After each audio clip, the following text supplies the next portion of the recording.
They're going to be digging deep into what Biden aides were doing and who actually was in control of an autopen that has the power of President Biden's signature. Welcome to The Debrief, where we talk with the Washington Examiner's top journalists about the headlines they're covering and where the story's going next. I'm Sarah Bedford, and I'm here with politics editor Marisa Schultz. And Marisa, President Trump announced this week that he is ordering his attorney general, his White House counsel, to investigate what's kind of colloquially been known as the autopen situation, but basically whether Biden's aides were exercising executive authority in his name without his knowledge. What is that investigation going to look like? Well, it's still early days, so we're going to find out more. But essentially, this is an escalation of what's already happening in Congress. So Congress, led by House Oversight Committee Chairman James Comer, he's taken it upon himself to do his own congressional investigation into the quote-unquote autopen, which, as you suggest, is sort of like a short term for a bigger investigation into who was running the White House if Biden was impaired. And Trump took it a step further by announcing that he was going to direct his DOJ and his White House counsel to do a similar investigation. And this seems to have a bit more teeth than what Congress would have to do. If the DOJ is involved, it sort of takes out an extra step of having to request, different, prosecutions. The DOJ has the power to prosecute on its own if it comes to something like that. Mm-hmm. But it implies that they're going to be digging deep into what Biden aides were doing and who actually was in control of an autopen that has the power of President Biden's signature.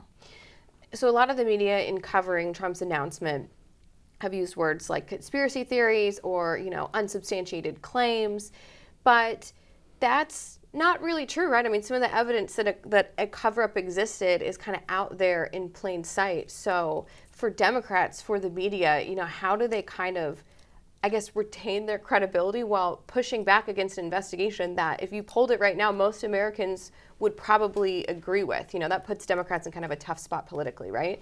Yeah, you're right. So the reason why this autopen investigation is getting more steam is it's coinciding with a lot of tell-all books that are coming out, and they're basically saying Biden's aides, knew he was declining in the White House. He had health problems. He was, spacing out on important things.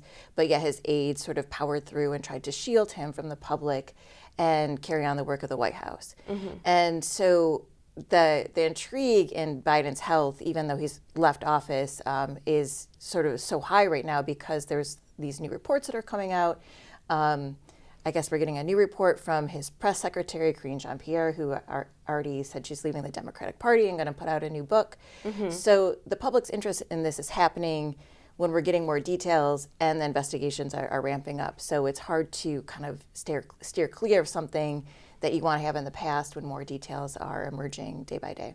How can Democrats navigate this when it's very obvious that at the very least there was a cover-up and, this investigation looks into whether the malfeasance went even further in terms of people actually abusing Biden's authority while he wasn't all there? How can Democrats sort of acknowledge that, yes, this was a huge mistake to cover up Biden's condition, which is something that Democrats are starting to grapple with publicly, and some of them are sort of agreeing with that sentiment, and then say, but we shouldn't investigate it? How, if you're a Democratic strategist, how are you telling Democrats to square that circle? Yeah, I'm sure it's quite difficult right now.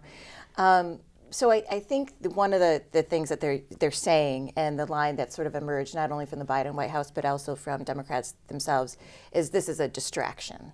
And the distraction line is used in the context of, here we have Republicans and Trump doing all these things that are going to really matter to your life in terms of, cutting Medicaid or taking people off food stamps. Right. And this bright, shiny object of this Biden investigation is just a distraction from what really matters to you. And that's all sort of wrapped up into this one big, beautiful bill that's making its way through Congress. So it's the distraction line that I'm seeing most often right now. But you're right. I think Democrats have acknowledged that they have a credibility issue. Republicans acknowledge that even more so, that Democrats, have a trust problem. There's some sentiment out there that whoever will lead the Democratic Party in 2028 would have to be so far removed from the Biden White House to kind of just have a clean slate. So that implies that someone like Kamala Harris would not necessarily be the best type of candidate for Democrats going forward, because she will essentially be just bogged down with questions about what she knew and when about Biden. Well, Marisa, thank you so much for being here today. You can get more reporting from Marisa and the rest of the political team at washingtonexaminer.com.